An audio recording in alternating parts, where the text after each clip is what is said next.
Jimmy Butler at Jusuf Nurkic, yan ang ating pag-uusapan. Final seconds. Bryant for the win. Bang! Matapos naman ang pag-alis ni Klay Thompson sa Golden State Warriors, ay susubukan naman ngayon ng kanilang kupunan na manalo ng NBA title nang wala ito. Pero dahil nga wala na si Klay ay nagkaroon naman ngayon ng puwang para mapalitan din ito ng isang star player. At tinitingnan nga sa ngayon ng Golden State Warriors na kunin via trade itong veterano na si Jimmy Butler. Lalo at magiging free agent na ito sa susunod na summer. At sa ngayon ay wala pa nga itong nakukuhang extension. Na sinabi din naman ni Jimmy Butler na hindi nga daw ito magsasign ng panibagong contract extension hanggang matapos ang susunod na season. Kumbaga mga idol ay gusto ni Jimmy Butler na bumawi ngayong darating na season. 34 years old na nga si Butler na sa ngayon ay naging 6-time All-Star na rin ito sa kanyang NBA career.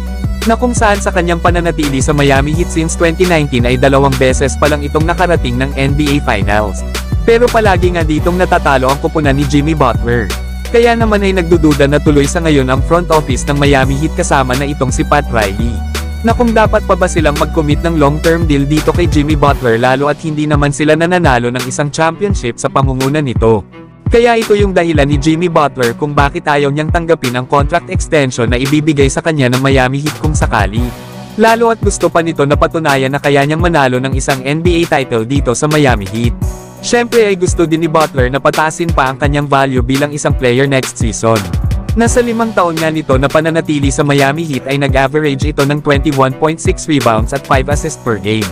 Na may shooting naman itong 49%. Kaya kung hindi magiging maganda ang pagsisimula ng season dito kay Jimmy Butler, ay possible na itong i-trade ng kanilang kupunan bago ang trade deadline sa February. Pero kung magiging maganda naman ang kanyang performance next season, ay maaari nitong tanggapin ang extension na ibibigay sa kanya ng Miami Heat or mag-sign ng panibagong contract next summer. Lalo at meron ngayong player option na maaari niya nga itong i-decline. Na pwede rin naman siyang makipag-sign and trade para mapunta siya sa isang kupunan na gusto niya mapuntahan kagaya ng Golden State Warriors next season. At dito nga daw ay maaaring mag-offer ang Warriors sa katulad ng offer ng ginawa nila kana Lauri Markkanen at Paul George. Kaya kung makukuha ng Golden State Warriors kung sakali itong si Jimmy Butler, ay magkakaroon sila ng isang player na mahusay na defender at isang scorer. Old school nga ang laro ni Butler na may interior offense. Kaya naman sa magiging pagsasama nila ni Stephen Curry ay malaking threat ito sa kanilang mga makakalaban. Alam naman natin na kagaya ni Curry ay kayang-kaya din ni Butler na pangunahan ang isang kupunan para makarating ng NBA Finals. Kaya panigurado na isa ang Warriors sa mga kupunan na balak kunin si Butler sa trade market kapag ito ay naging available na. Dahil wala ngang kakayahan ng Warriors para mapag-sign ito dahil sa kanilang cap space. Pero kayo mga idol, ano ang masasabi nyo? Ang Golden State Warriors na nga ba ang kulang kay Jimmy Butler para tuluyang na itong manalo ng isang NBA title? Samantalang Los Angeles Lakers maaari naman makuha itong big man ng Phoenix Suns na si Jusuf Nurkic. Alam naman natin bago ito napunta ng Suns ay galing muna ito sa Portland Trail Blazers kasama sa naging trade package kay DeAndre Ayton.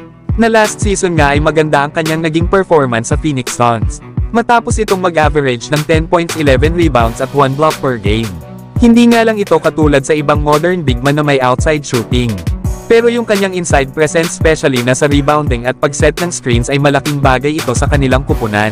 Pero kahit okay naman ang performance ni Jusuf Nurkic dito sa Phoenix Suns, ay maaari pa rin itong i-trade ng kanilang kupunan dahil sa kanyang mahigit na 3 taong kontrata na may halagang $54 million.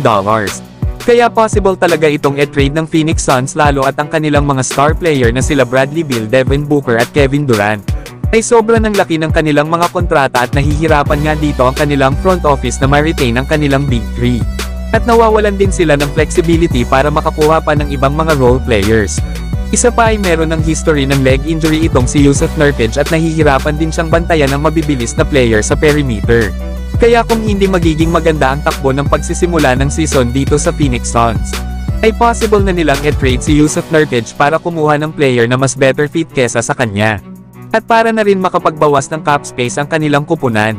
Na dito nga ay sakto naman itong si Jusuf Nurkic sa Los Angeles Lakers. Ang kailangan lang naman nila ay isang sentro na maaasahan sa rebounding. At pagdating naman sa depensa ay maaari naman siyang matulungan nila Anthony Davis at LeBron James. At ganun nga rin pagdating sa opensa na marami nga sa mga Lakers players ang kayang gumawa ng score. Na dito ay magagawa na ni Anthony Davis na makabalik sa pagiging power forward na hindi inaalala ang pagiging sentro. Kaya solid din itong si Yusuf Nurkic at mas bagay nga siya sa Los Angeles Lakers kasama nila LeBron James at Anthony Davis. Pero kayo mga idol, maganda bang makuha ng Los Angeles Lakers itong si Yusuf Nurkic kapag naging available na ito sa trade?